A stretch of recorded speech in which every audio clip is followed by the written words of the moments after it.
नमस्कार, वंदे मातरम। बसंतगढ़ के तीसरे एपिसोड में आप सभी का स्वागत, अभिनंदन। भग्न नगर प्रतिमाएं खंडित, वीरानों में मंदिर तंद्रित, वे संस्कृति के गौरव से मंडित, बसंतगढ़ में है ये अंकित।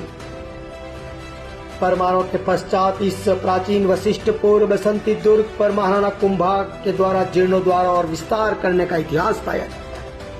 बसंतगढ़ का प्राचीन दुर्ग जो 3 प्राचीरों से बना हुआ है और वो अति प्राचीन है, किंतु महाराणा कुंभा के शिलालेख सन 1451 ईस्वी का जो लेख लगा हुआ है माघ सुद 11 का, उससे ये प्रमाणित है कि महाराणा कुंभा द्वारा इस प्राचीन दुर्ग का जीर्णोद्वार, पुनर्निर्माण और विस्तार किया गया होगा। ये महाराणा कुंभा के 32 दुर्गों में शामिल सशक्त छावनी रहा होगा। यहाँ की 3 प्राचीरों के दुर्ग की प्राचीरें जो करीब 20-25 फीट ऊंची रही होगी और 8 से 10 फीट चौड़ी रही होगी। यहाँ पर सुरक्षा और सामरिक महत्व का बेजोड़ नमूना घुमावदार सर्पाकार बलखाती रुद्राक्ष की माला सा प्रतीत होता। यह दुर्ग आज खंड खंड टूट चुका है। यहाँ पर यदा कदा विद्यमान भग्नावशेष मानो यह कह रहे हो कि हम भी कभी बुलंद थे, जहाँ कभी ज्ञान स्थली रही, धार्मिक नगरी रही। कालांतर में कुंभा के शासनकाल में सामरिक और सैनिक छावनी का अद्भुत संगम रहा। यह बसंतगढ़ का समृद्धशाली दुर्ग इतिहास का महान साक्षी है। यह वही बसंतगढ़ है जहाँ वशिष्ठपुर के ज्ञान की गंगा उफनती थी। यह वही बसंतगढ़ है जहाँ पर संध्या काल में सैकड़ों जागरों और मंदिरों की घंटियों का नाद गुंजायमान होता था।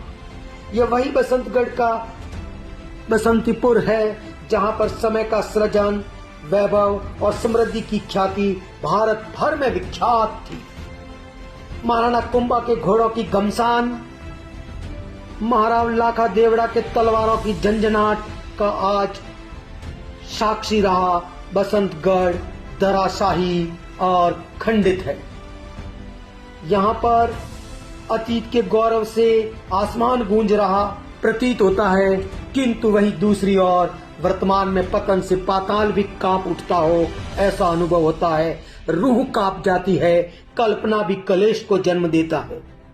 मोहम्मद बेगड़ा द्वारा भी इस गुलजार नगरी को उजाड़ने का उल्लेख मिलता है। काल के थपेड़ों, आक्रांताओं के आक्रमणों एवं भाग्य के भरोसे ये भारतीय इतिहास और सनातन धर्म की धरोहर आज अतीत की कहानी बनकर रह गई है। धन्यवाद। जय हिंद।